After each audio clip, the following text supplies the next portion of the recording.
오늘 우리에게 주시는 하나님의 말씀 마태복음 3장 11절에서 17절의 말씀을 저와 여러분이 한 목소리로 봉독하도록 하겠습니다. 나는 너희로 회개하기를 위하여 물로 세례를 베풀거니와 내 뒤에 오시는 이는 나보다 능력이 많으시니 나는 그의 신을 들기도 감당하지 못하겠노라.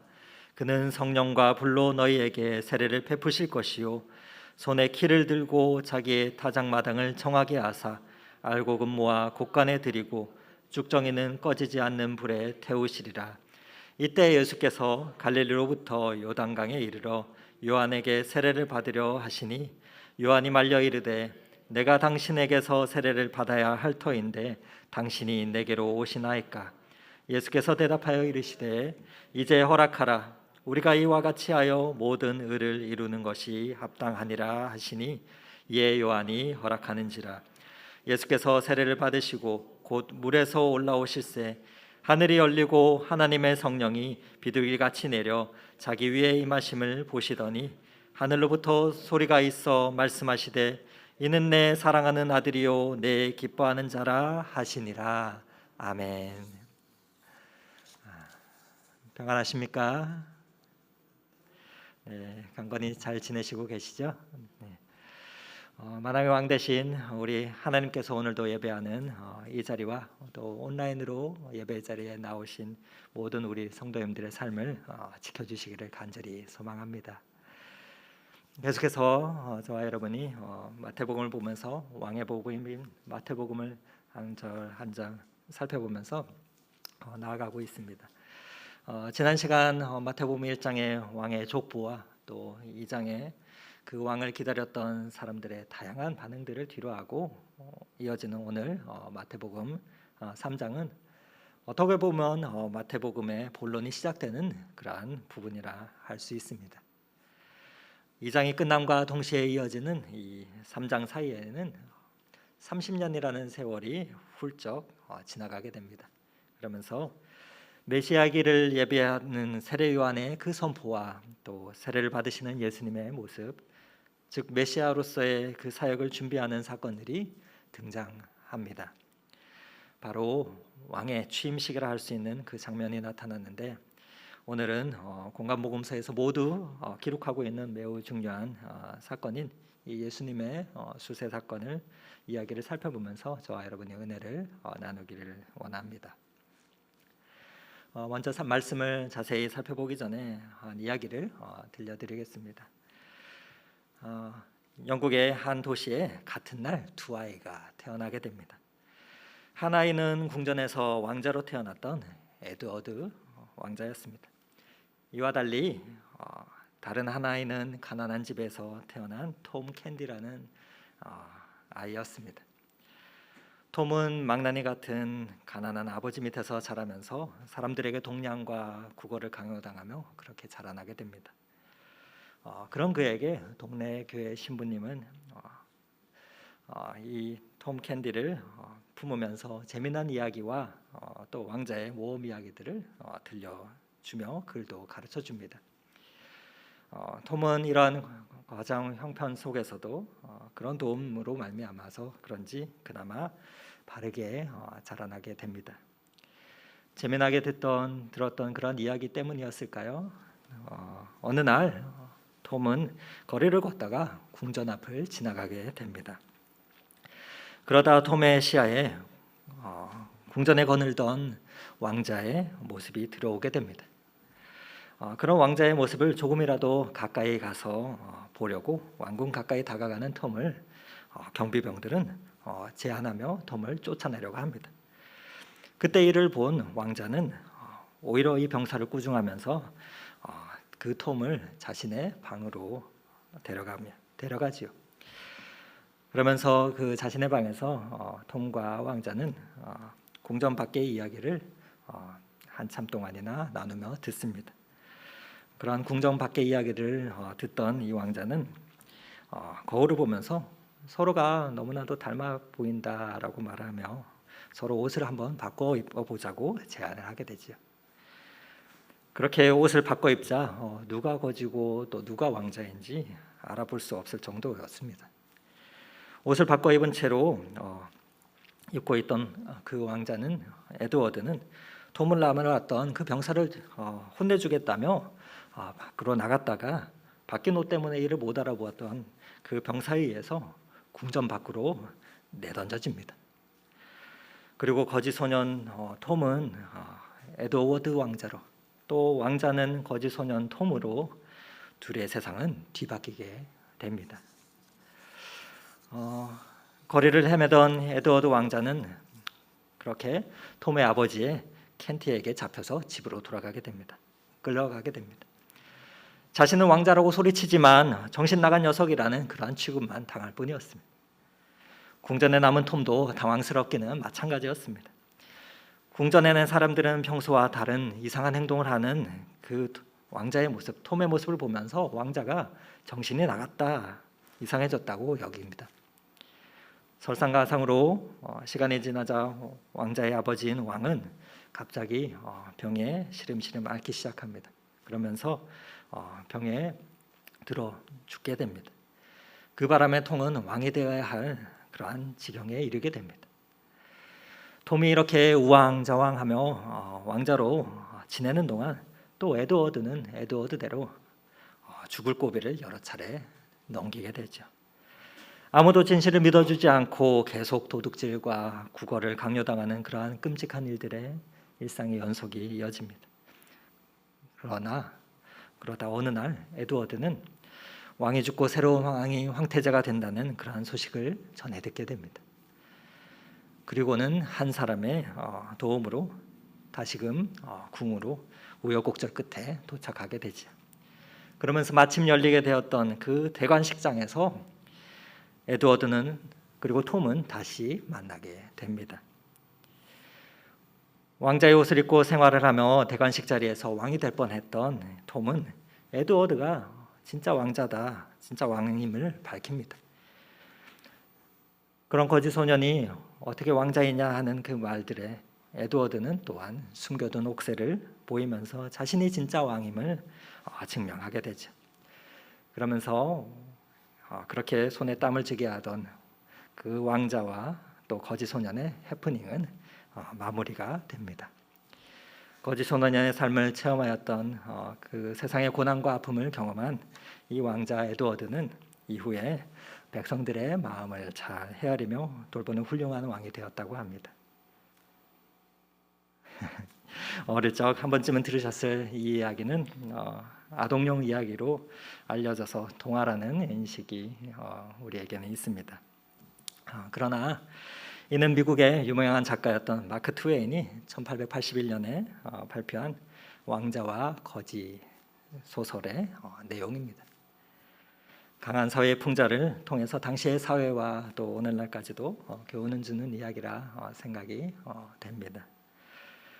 이 이야기를 한번 생각해 보면서 오늘 본문을 살펴보면 좋겠습니다. 오늘 본문에는 두 사람이 등장합니다. 한 사람은 당시에 한참 주목을 받던 세례 요한이죠. 그리고 그때까지는 드러나지 않은 예수님이 나옵니다. 모든 복음서에서는 예수님의 사역에 앞서 세례 요한의 사역이 소개가 됩니다. 누가복음을 보면 세례 요한은 예수님보다도 6개월이나 먼저 태어나죠. 그는 제사장 사가랴의 가문에서 태어났습니다. 그런 그는 메시아의 오심을 알리고 준비하는 그러한 선구자적 사명을 태어나면서부터 받았던 사람이었습니다. 마태복음 3장 3절에는 그래서 이렇게 표현하고 있습니다. 그는 선지자 이사야를 통하여 말씀하신 자라. 일러스되 광야에 외치는 자의 소리가 있어 이르되 너희는 주의 길을 준비하라. 그가 오실 길을 곧게 하라 하였느니라. 이 요한은 낙탈 털옷을 입고 허리에 가죽띠를 띠고 음식은 메뚜기와 석청이었더라. 예수님 당시에 이스라엘 민족들은 바벨론 포로기 이후 계속해서 이방 민족의 지배하에 있었습니다. 이런 자신들을 해방시킬 그 메시아를 이스라엘 백성들은 간절히 고대하고 있었습니다. 그런데 그들은 그 주님의 날에 앞서 나타날 선지자 엘리야의 도래를 그래서 간절히 소망했었습니다. 그런 시대적 상황 가운데서 그들 앞에 세례 요한이 등장합니다. 세례 요한의 모습은 옷차림은 구약의 대선지자였던 엘리야의 그 옷차림과 매우 유사했습니다. 열왕기하 1장 8절에는 엘리야의 모습을 이렇게 묘사합니다. 그는 털이 많은 사람인데 허리에 가죽띠를 띄었다이다. 그러한 모습들이 당시 세례 요한의 모습과 오버랩이 되면서 400년 만에 선지자의 출현에 사람들은 유대 사방으로부터 몰려들기 시작했습니다. 세례 요한이 이렇게 유대 광야에서 외칠 때 사람들은 흥분했습니다. 독특한 옷차림과 행동, 또 그리고 어디에서도 들어보지 못했던 메시지와 그 메시지와 함께 베풀어지는 그 세례로 세례 요한은 당시 사람들의 엄청난 주목을 받고 있었습니다. 선지자의 음성이 들리지 않던 기나긴 침묵의 시대를 깨고 나타난 그 선지자는 이렇게 유대 광야에서 선포했습니다. 회개하라, 천국이 가까이 왔느니라 라고 말이죠. 그러면서 요단강에서 메시아의 오심을 준비하는 그 회개의 세례를 베풀었습니다. 그의 설교와 세례는 하나님께서 아브라함과 다윗과 그리고 여러 선지자를 통해 약속하셨던 이스라엘 민족을 통한 온 세상의 회복과 또 하나님의 왕이 되신 온 세상에 통치하시는 그 선포였던 것이죠. 그의 주된 사역은 이처럼 진정한 왕이 오실 수 있도록 사람들의 마음을 회개시키고 그분께로 돌이키며 준비하는 사역이었습니다. 그의 외침은 참된 왕을 맞이하기 위한 그러한 소리였습니다. 교만한 마음을 낮추고 부정한 마음을 버리고 가난한 마음으로 주님의 길을 준비하라는 그러한 외침을 선포하고 있었던 것이죠. 그러한 회개하라라는 이 세례 요한의 외침에 사람들은 요단강으로 나와서 죄를 자백하며 세례를 받았습니다. 세례 요한을 통해 외쳐진 이 회개의 운동은 수많은 사람들의 마음을 움직였던 것이죠. 그래서 세례 요한 앞에 나와서 자복하며 물로 세례를 받았습니다. 5절과 6절에는 그래서 이렇게 표현합니다. 이때 예루살렘과 온 유대와 요단강 사방에서 다 그에게 나와 자기들의 죄를 자복하고 요단강에서 그에게 세례를 받더니, 이처럼 점차 인기를 얻다 보니 당시 바리새인들과 서기관들마저도 그 앞에 나올 만큼 세례 요한은 권위 있는 선지자였습니다. 물론 그렇게 그에게 나오는 바리새인들과 서기관들을 향해서 세례 요한은 독사의 자식들아, 속으로 아브라함의 조상이라 생각하지 말라라고 이야기하면서 저주와 심판도 선언하지. 겉모습이 아니라 삶의 진정한 변화를 경고했던 것입니다. 그러한 요한의 세례 요한의 사역은 1세기 유대 역사가의 요세푸스의 그 기록에 따르면 사람들이 메시아가 왔다라고 착각할 만큼 커다란 반응을 일으켰다고 묘사하고 있습니다. 사람들이 구름대처럼 몰려오고 인기가 하늘처럼 높아졌지만, 그러나 세례 요한은 교만하거나 스스로의 역할을 망각하지 않고 겸손했습니다. 요한은 자신은 메시아가 아니며 다만 오실 메시아를 준비하는 자임을 분명하게 밝히고 있습니다. 오늘 본문 11절 말씀입니다. 나는 너희로 회개하기 위하여 물로 세례를 베풀거니와 내 뒤에 오시는 이는 나보다 능력이 많으시니 나는 그의 신을 들기도 감당하지 못하겠노라. 그는 성령과 불로 너희에게 세례를 베푸실 것이요. 마치 동방의 박사들처럼 조연의 역할을 충실하게 감당해 나갑니다. 그런 그 앞에 또 다른 한 사람이 등장을 합니다. 바로 예수님이죠. 13절 말씀입니다. 이때 예수께서 갈릴리로부터 요단강에 이르러 요한에게 세례를 받으려 하시니. 그렇게 멀리서 나와서 자신에게 오는 그 예수님의 모습을 보면서 세례 요한은 바로 메시아로 오실 자임을 알아보고 이렇게 말을 합니다. 내가 당신에게서 세례를 받아야 할 터인데 당신이 왜 내게 나오십니까? 자신은 예수님에게 세례를 베풀 수 없고 오히려 내가 세례를 받아야 된다라고 고백하죠. 그러자 예수님은 15절에 이렇게 말씀하십니다. 이제 허락하라. 우리가 이와 같이 하여 모든 의를 이루는 것이 합당하니라. 그러한 예수님의 대답을 요한은 이해할 수가 없었습니다. 왜냐하면 요한의 세례는 회개를 의미하기 때문입니다. 죄 없으신 예수님이 죄인인 요한에게 세례를 받으시기는 것은 불가능하기 때문입니다. 불합리하기 때문이었습니다. 그런데 예수님은 모든 의를 이루기 위하여 세례를 내가 받겠다라고 하십니다. 죄인이 죄값을 치르는 것은 당연하죠. 그런데 죄 없으신 분이 왜 그 세례를 받으셨을까요? 왜 예수님께서 요한에게 세례를 받아야 했습니까? 그리고 복음서에서는 왜 이 예수님의 세례 사건을 예수님의 수많은 사역들 앞에 가장 먼저 기록하고 있는 것일까요? 예수님의 수세 사건은 예수님이 걸어가셔야 하는 그 길을 온 사람에게, 온 인류에게 공포하는 것이었습니다. 예수님은 성령으로 잉태되어 죄가 없으신 하나님의 아들로서 요한을 찾아가신 것이 아니라 인류를 대표하여 인류의 새로운 대표자로서 범죄한 아담의 그 모습을 회복하기 위하여 마지막 아담의 모습으로서 나아가셨던 것이죠. 예수님은 죄가 없으시지만 죄인을 대속하여 죄인의 모양을 취하신 것입니다. 그렇게 죄인같이 되셨고 죄인을 대신하여 제물이 되셨던 것입니다. 죄가 없음에도 그 죄인의 입장이 되어 온 인류를 그 죄를 대신 고백하셨던 것입니다. 사도 바울은 그래서 이렇게 표현을 합니다. 로마서 8장에 율법이 육신으로 말미암아 연약하여 할 수 없는 그것을 하나님은 하시나니 곧 죄로 말미암아 자기 아들을 죄 있는 육신의 모양을 보내어 육신의 죄를 정하사 육신을 따르지 않고 그 영을 따라 행하는 우리에게 율법의 요구가 이루어지게 하려 하심이니라. 조금 어려운데요. 바로 율법 아래 오셨고 율법 아래 사셨고 또 율법대로 죽으셨다는 말입니다. 바로 우리의 죄의 문제를 해결하기 위하여 그렇게 하셨다는 것입니다. 그렇게 공생의 사역을 시작하시면서 예수님은 이 세상의 그 관계 속에, 질서 속에 들어오셨던 것입니다. 이에 그것을 깨닫는 요한은 순종하는 모습이 나오죠. 이에 요한이 허락하는지라 하며 예수님에게 세례를 베풉니다. 예수님의 세례는 예수님이 왜 이 땅에 오셨는지, 예수님의 목적이 명확하게 나타나는 그러한 장면입니다.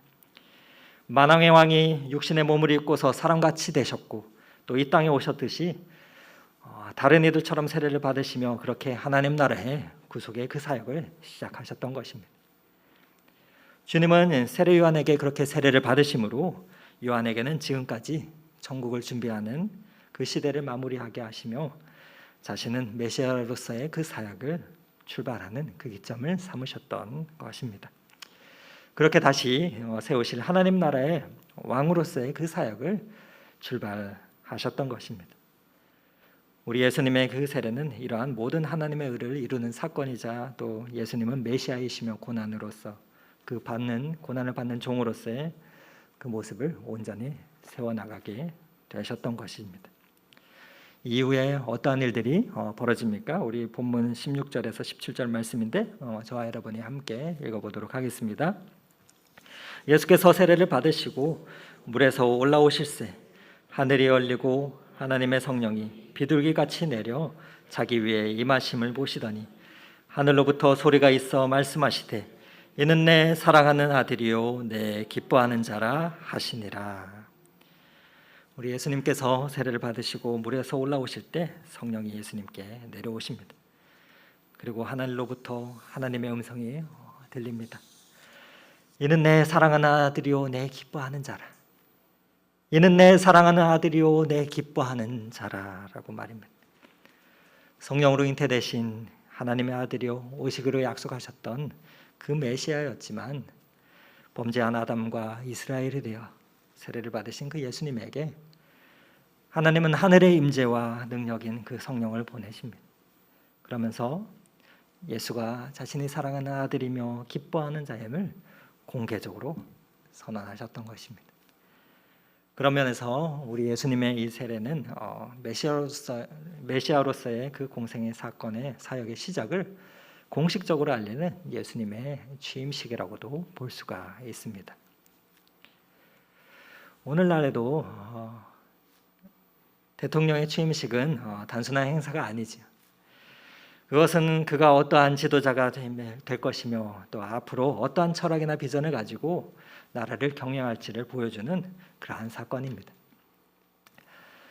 미국의 42대 대통령이었던 빌 클린턴은 자신의 취임식에서 다양성을 중요시하는 자신의 국정 철학을 표현하기 위해서 당시 전통적으로 취임식 때 있었던 사관 성도들의 기마 행진 대신 레게 밴드와 또 야외용 접이 의자를 가지고 묘기하는 그러한 묘기 팀을 포함을 시켰습니다. 또 루즈벨트 대통령은 아브라함 링컨 대통령의 큰 감명을 받아서 영감을 받아서 그는 자신의 취임식 때 링컨 대통령의 머리카락이 들어간 반지를 끼고 나왔다고 합니다.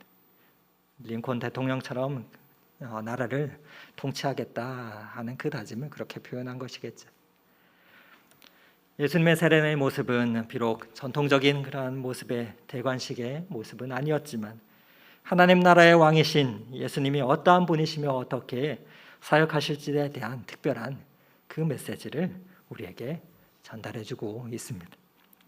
그리고 그것은 그 나라의 백성인 그리스도인들은 어떻게 살고 또 어떻게 사역해야 하는지를 보여주고 있는 것입니다.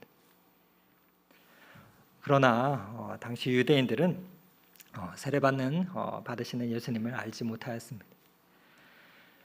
그들이 기다렸던 왕의 대관식은 그러한 것이 아니었기 때문입니다. 당시 이스라엘 백성들은 메시아가 왕으로 오셔서 로마의 압제에서부터 자신들을 해방하여 주기를, 그 상황들을 해결해 주기를 기대했습니다. 그들이 기다렸던 메시아는 권력과 힘으로 로마의 통치를, 그 민족을 해방시키는 영광의 메시아였습니다. 그러나 왕으로 오신 그 예수님의 메시아의 길은 그들과 전혀 달랐습니다. 왕의 즉위식이라고 할 수 있는 이 대관식으로 시작된 왕의 사역은 세상의 상식과는 다른 길이었습니다. 대신 죄인이 되는 그러한 길이었습니다. 그 길은 십자가의 길이었습니다. 그러나 그 십자가를 통해서 죄 가운데 잡혀있던 온 인류를 구원하시는 생명의 길이었던 것입니다. 그 왕의 사역의 여정을 시작하시며 받는 이 세례는 세상의 모든 죄를 사하기 위한 그러한 상징이었던 것입니다. 그렇게 예수님은 하나님의 의를 이루기 위한 그 시작을 하시면서 사역을 시작하시게 됩니다. 이와 같은 예수님의 소명과 사역으로 인해서 저와 여러분은, 우리는 예수 안에서 새로운 존재로 회복된 것이기 때문입니다. 세상은 여전히 화려한 왕이요 용사로서의 그 메시아를 기다렸지만 우리 주님은 그렇게 세례를 받으시고 죽음에서 생명으로 인도하는 그 메시아로서의 그 사명을 조용히 일하기 시작하셨습니다. 오늘 이 자리에 함께 예배를 드리고 계신 우리 성도님들은 여러분은 언제 세례를 받으셨는지, 진정 세례를 받으셨습니까? 여러분이 받으신 그 세례의 의미가 무엇입니까? 우리는 예수님의 세례, 그분의 대관식을 오늘 말씀을 통해서 바라보면서 그 길이 어떠한 길인지를 정확히 바라볼 수 있어야 할 것입니다. 세례는 자기 길을 버리고, 자신의 길을 버리고 진리의 길인 하나님의 길을 따르겠다는 그러한 결단입니다. 세례는 이방신을 숭배하던 옛 과거의 모습을 떨쳐버리고 새 믿음으로 나아가는, 그 새 믿음을 받아들이며 순결하게 나아가는 그러한 정결 의식인 것입니다. 오늘날 세례는 이 연장선상에서 하나님 앞에서의 그 정결의 개념입니다. 세례는 죄에 대한 고백과 또 씻음이 있죠. 그리고 나아가서 그리스도와의 연합이라는 상징적인 의미가 담겨 있는 사건입니다. 그의 온전하신 뜻을 따르겠다는 그 결단을 하나님은 오늘도 기뻐하시죠. 오늘날도 그렇습니다. 성례전이라고 우리가 부르며 구분하는 이 세례를 예수님을 믿고 고백하고 또 따르기를 결단하는 이들에게 우리는 베풉니다. 하나님은 우리 또한 그렇게 세례를 받기를 원하시죠. 그런데 그 세례의 길은 영광의 길이 아닙니다. 자기 부인의 길임을 오늘 말씀을 통해서 보게 됩니다. 그 길 끝에는 십자가가 있음을 바라보게 됩니다. 자기 십자가를 지는 길인 것이죠. 한 십자가를 보겠습니다. 여기 한 십자가가 있는데 한 작가의 십자가 작품의 모습입니다. 그런데 이 작품의 제목이 이렇습니다. 십자가의 수학. 잘 안 보이실 텐데 조금 확대해서 보면은 십자가의 못자국이 6개가 있습니다. 예수님의 박힌 못은 3개인데 구멍이 6개가 있습니다. 예수님의 말씀에서 우리는 힌트를 얻습니다. 누구든지 나를 따라오려거든 자기를 부인하고 자기 십자가를 지고 나를 따를 것이니라 하신 말씀을 기억합니다. 작은 못자국 셋은 나를 못 박아야 할 그러한 못자국인 것입니다. 그럴 때 십자가는 2000년 전에 그 과거가 아니라 현재 진행형으로 나아가게 됩니다. 우리는 세례를 통해서 예수 그리스도와 연합하는 자들입니다. 이전에 그 나는 죽었기 때문이지. 주님과의 연합한 삶이 어떠한 삶입니까? 어떠한 걸음의 삶이어야 하겠습니까? 세례는 단순히 구원을 받은 천국 티켓의 그러한 표식이 아닙니다. 세례는 예수님의 그 피의 공로로 얻는 구원의 표인 것이죠. 구원은 우리가 믿음으로 얻습니다. 그러나 성도의 성장과 성숙은 세례를 통해서 이루어집니다. 단순히 행위의 그 세례가 아니라 세례의 진정한 의미를 알고 그 길을 저와 여러분이 날마다 걸을 때 우리는 성령 안에서 예수님과 연합하게 되는 놀라운 은혜를 입는 것이지요. 신앙의 성장이란 내가 죽고 그리스도가 사는 것이기 때문입니다. 다시 서두에 말씀드렸던 우리 왕자와 거지 소설의 이야기로 돌아가 보겠습니다. 이야기의 결말에 한 거지 소년이 대관식장에 나타납니다. 그러면서 내가 왕이라고 외칩니다. 그러자 왕복을 입고 있었던 그 소년은 순순히 앞으로 나와서 내어놓으면서 저 사람이 왕자이다. 저 사람이 왕이 되어야 된다라고 말을 합니다. 그 왕의 대관식에서 그 비밀은 밝혀지는 것을 보면서 문득 이런 생각이 들었습니다. 혹시 나는 왕자와 옷을 바꿔 입은 거지 소년과 같은 톰은 아니었을까? 바로 왕이신 예수 그리스도와 옷만 바꿔 입고서는 하나님 나라의 왕궁에 그 예법도 모르면서 좌충우돌하면서 지내는 동안에 진정한 왕자이셨던 또 그리고 왕이 되셔야 하는 그리스도께서는 나 대신 고통을 당하신 건 아닌가 하는 그러한 생각이 들었습니다. 처음에는 두렵고 또 어색했던 그러한 왕자놀이도 왕궁에서의 생활을 또 시간이 지나면서 어느덧 점차 익숙해지고 도취가 돼요. 마치 내가 진짜 왕인 듯이 그렇게 행세하던 톰처럼 하고 있지는 않았는지, 어떤 이들은 그러다가 자신의 왕국의 왕이 되어버리지는 않았는지. 그러나 오늘 말씀 12절에 손에 키를 들고 자기의 타작마당을 정하게 하사 알곡을 모아 곡간에 들이고 쭉정이는 꺼지지 않는 불에 태우시리라 하신 그분이 다시 오실 때, 진짜 왕이 오시면 오셔서 심판하실 때 무엇라 말씀할 수 있을까요? 진정 세례받은 자라면 진정한 왕이신 그분께 우리의 왕관을 씌워드려야 하지 않겠습니까? 소설은 대관식 그 장면으로 끝이 납니다. 다시 삶의 자리로 돌아온 거지 소년 톰은 어떻게 지냈을까요? 분명 이전처럼 살지는 않았을 것입니다. 그의 삶은 완전히 바뀌었을 것입니다. 마지막으로 한 장의 그림을 보겠습니다. 이 그림은 네덜란드의 화가 렘블란트의 작품인 회개하는 베드로라는 그러한 작품입니다. 무릇 그리스도인이라면 이 베드로처럼 인생이 뒤바뀌는 회심의 경험이 있습니다. 바로 회심은 헬라어로 메타노이아, 근본적인 전환, 불리는 그러한 순간입니다. 참된 회개와 회심, 메타노이아를 경험한 그 순간 성도는 그리스도인으로서의 그 정체성을 품고 살아가게 됩니다.